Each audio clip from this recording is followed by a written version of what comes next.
আগামী বছর রাজ্যে বিধানসভা নির্বাচন, তার ঠিক আগে বছর শেষে রাজ্য জুড়ে শুরু হয়েছে এসআইআর এর কাজ। কিন্তু হরিশ্চন্দ্রপুর থানা এলাকায় এই সংশোধন প্রক্রিয়াকে ঘিরে একের পর এক অভিযোগ সামনে আসছে। কোথাও মুদির দোকানের সামনে বসে, আবার কোথাও শাসক দলের জেলা পরিষদ সদস্যের বাড়ির উঠোনে দাঁড়িয়ে, কিংবা তৃণমূলের পঞ্চায়েত মেম্বারের বাড়ির সামনে থেকে বিএলওরা ফর্ম বিলি করছেন। আজ এমনই দুটি ভিডিও সামাজিক মাধ্যমে ভাইরাল, যদিও দুটি ভিডিও সত্যতা যাচাই করেনি উত্তরবঙ্গ সংবাদ অনলাইন। প্রথম ভিডিওতে দেখা যাচ্ছে হরিশ্চন্দ্রপুর ২ নম্বর ব্লক এলাকার সুলতাননগর গ্রাম পঞ্চায়েতে শাসক দলের জেলা পরিষদ সদস্য বুলবুল খানের বাড়ির উঠোন থেকে এলাকার দায়িত্বপ্রাপ্ত booth level officer Amit Kumar Saha স্থানীয়দের ফর্ম বিলি করছেন। বুলবুল খানের বাড়িতে তৃণমূলের পক্ষ থেকে খোলা হয়েছে সহায়তা কেন্দ্র। সেই সহায়তা শিবির থেকেই এই ফর্ম বিলি করছেন দায়িত্বপ্রাপ্ত বিএলও। সাধারণ মানুষও সেখানে গিয়ে ফর্ম নিচ্ছেন। যদিও নিয়ম অনুযায়ী বিএলওদের বাড়ি বাড়ি গিয়ে ফর্ম বিলি করার কথা, তাদের সঙ্গে থাকতে পারে বিভিন্ন রাজনৈতিক দলের বিএলএরা। এই ঘটনা নির্বাচন কমিশনের নিয়ম অনুযায়ী বিধিভঙ্গ। ফলে ভিডিও সামাজিক মাধ্যমে সামনে আসতেই সরব হয়েছে গেরুয়া শিবির। বিজেপির অভিযোগ, বিএলওদের প্রভাবিত করছে তৃণমূল কংগ্রেস, যাতে রোহিঙ্গাদের বাঁচাতে পারে। অন্যদিকে দৌলতপুর গ্রাম পঞ্চায়েতের বেচপুরা বুথ এলাকায় ওই গ্রাম পঞ্চায়েতের শাসক দলের মেম্বার শিবু মহলাদারের বাড়ির সামনে থেকে ফর্ম বিলি করছেন বিএলও শিপ্রা রায়। আর সেই ভিডিও সোশ্যাল মিডিয়ায় পোস্ট করেছেন এলাকারই এক বিজেপি নেতা। অন্যদিকে জেলা পরিষদ সদস্য বুলবুল খান বলছেন, সমস্তটাই নিয়ম মেনে হচ্ছে। বিজেপি ভিত্তিহীন অভিযোগ করছে।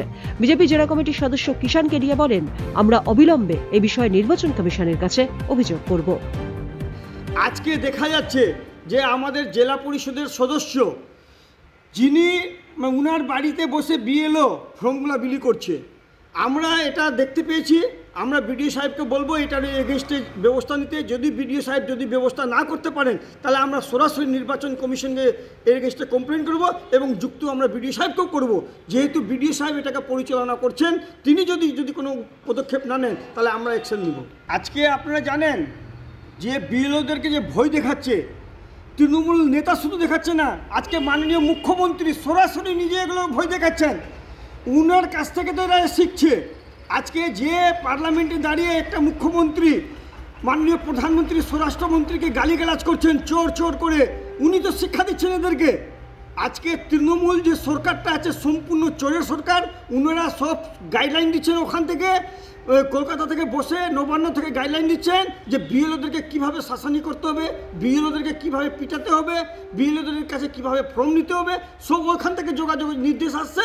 ওরা এখানে এভাবে কাজ করছে। আমরা কিন্তু এটা দেখছি। আমরা বিডিওকে কমপ্লেন করব এবং বিডিও সাহেবকে বলবো, যদি 24 ঘন্টার মধ্যে এটা ব্যবস্থা না নেয়, তাহলে আমরা নির্বাচন কমিশনের কাছে যাব এবং বিডিও সাহেবের এগেনস্টেও এফআইআর আমরা করবো। আমার নাম কিষাণ কেডিয়া, আমি ভারতীয় জনতা পার্টি উত্তর মালদা সাংগঠনিক জেলা কমিটির সদস্য।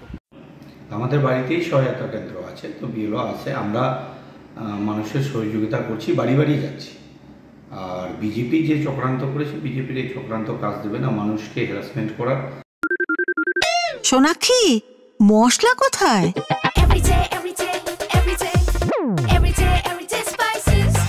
এভরিডে মশলা, দেশের স্বাদ। রামকৃষ্ণ আইভিএফ সেন্টার, মা হওয়ার স্বপ্ন পূরণ।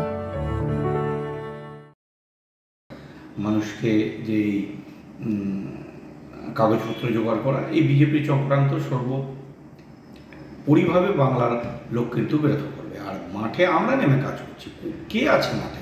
কেউ তো নেই। আমাদেরই সব মেম্বার, আমাদেরই সব ছেলে পেলে সব মাঠে যেয়ে কাজ করছে, বাড়ি বাড়ি যেয়ে কাজ করছে বিএলওর সঙ্গে থাকতে। তো এটা তো কোনো ব্যাপার নেই। বই আমরা দেখাচ্ছি না কাউকে, বই এখানে বিজেপি দেখাচ্ছে, নাহলে এসআইআর মানে হয় না। আমি বুলবুল খান, আমি জেডপি মেম্বার 50। হরিশ্চন্দ্রপুর থেকে সৌরভ মিশ্রের রিপোর্ট, উত্তরবঙ্গ সংবাদ।